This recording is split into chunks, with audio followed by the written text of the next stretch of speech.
Jaganmohan Reddy Europe పర్యటన అనుమతించిన CBI court.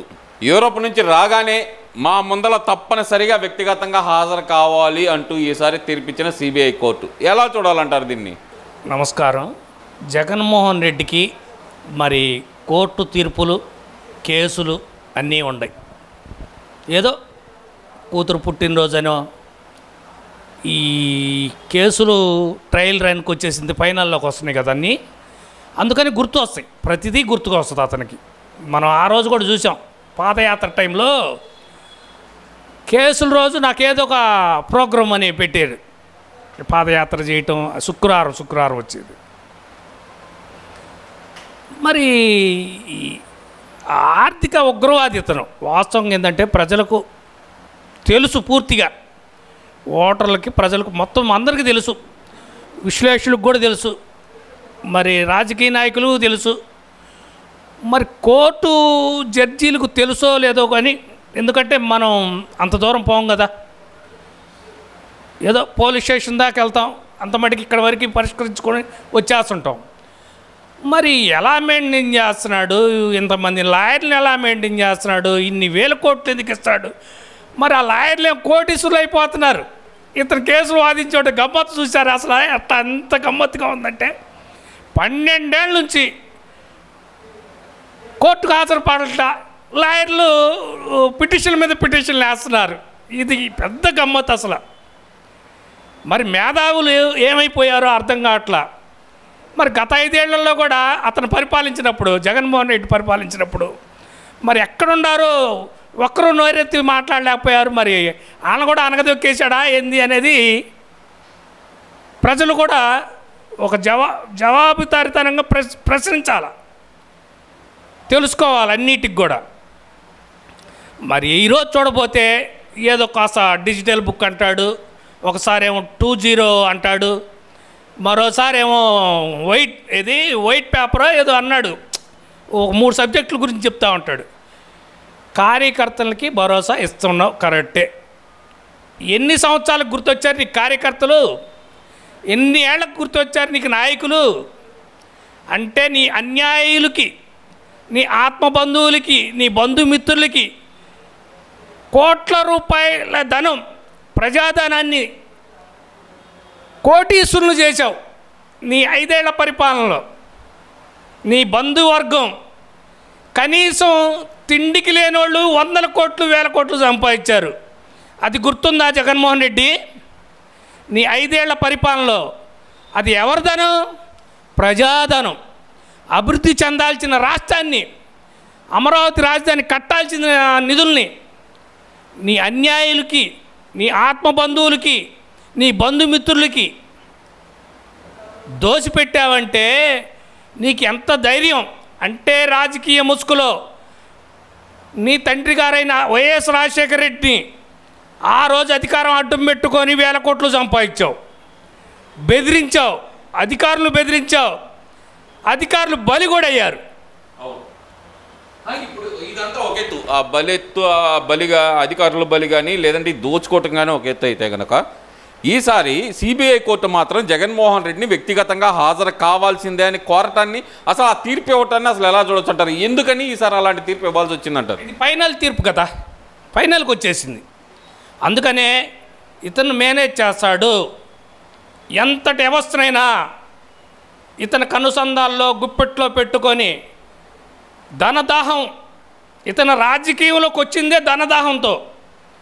ఏదో ప్రజలను ఉద్ధరిద్దామని, ఈ రాష్ట్రాన్ని పెద్ద బాగా అభివృద్ధి చెందించాలనో, ఈ ప్రజలకు ఏదో మేలు చేయాలనో రాలా అతను రాజకీయంలోకి. వాస్తవంగా అతను తండ్రి చనిపోయిన దానిలో కూడా ఇతనే అస్తం ఉందనేది వాస్తవంగా. చంద్రబాబు అది చెప్పాలా, ప్రజలకు తెలియాలండి అది వాస్తవాలు. ఒకసారి ఏమో సోనియా గాంధీ చంపారని అన్నాడు, ఒకసారి ఏమో రిలయన్స్ వాళ్ళు చంపారన్నాడు, ఒకసారి ఏమో చంద్రబాబు నాయుడే సలహా ఇచ్చాడు అని చెప్పారన్నారు. ఏది నమ్మాలా? ప్రతిదీ చెప్పేదన్నీ అబద్ధాలే కదా. ఈ అబద్ధాలతో ప్రజలను కూడా మోసం చేసావు. అబద్ధాలతో పుట్టి నువ్వు ఒక పార్టీ పెట్టేశావు. ఆ పార్టీనే ఒక నీచులు, నికృష్టులు, దుర్మార్గమైన పాలన 5 ఏళ్లలో కూడా నరకం చూశారు ప్రజలు.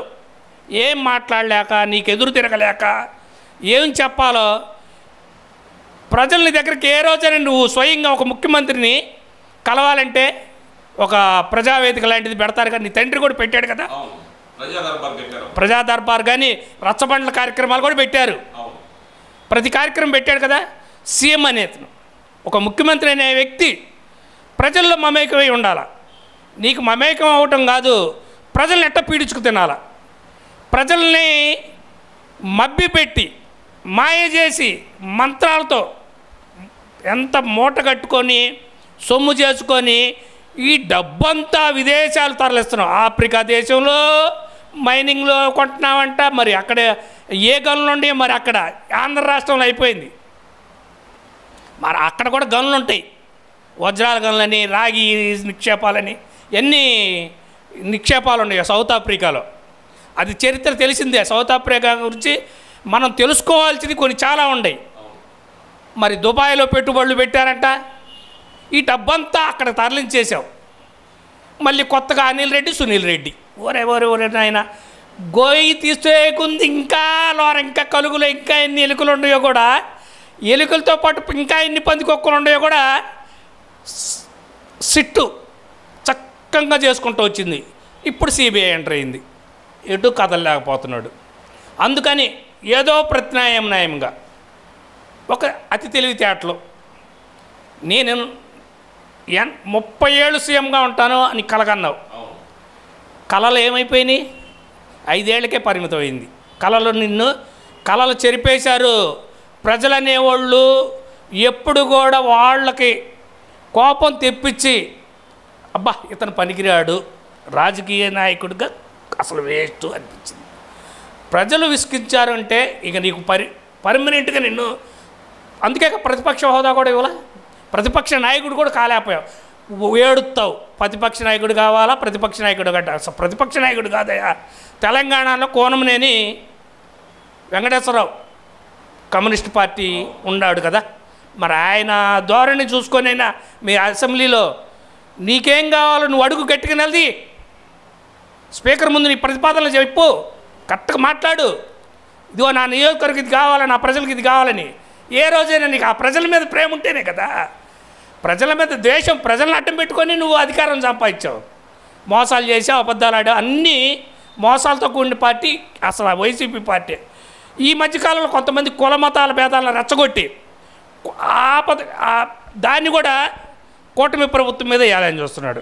మరి నిన్నగా మొన్న అసెంబ్లీలో మరి బాలకృష్ణ గురించి ఆయన గురించి తెలిసిందే కదా. సినిమాల వాస్తవంగా సినిమాలో ఆయన డైలాగులు ఉండవు, ఆయనకి డబ్బింగ్ చెప్పాలా, చెప్పుకోవాలి, ఆ స్పీడ్ రావాలి కదా డైలాగు. కానీ అది ఫ్లోలో మీరెంటమో తప్పో అవన్నీ పెద్ద భూతద్దంలో వేసి దాన్ని గందరగోళం చేయాలని ఇది పట్టుకున్నారు. బాగా డమరకంలాగా పట్టుకొని ఈ బుడపక్కలోళ్ళు కనుక చేస్తారు కదా, ఆ వేషాలు వేసుకొని మీ సోషల్ మీడియా పెద్ద రాద్ధాంతం చేయాలని చూస్తారు. పవన్ కళ్యాణ్కి చంద్రబాబు నాయుడుకి ఎడదీయాలని చూస్తారు, బీజేపీకి చంద్రబాబు నాయుడుకి పవన్ కళ్యాణ్కి ఎడదీయాలని చూస్తారు. ఇదేనా మీ ధోరణి? సరే, ఇదంతా ఒకే అనుకుందాం.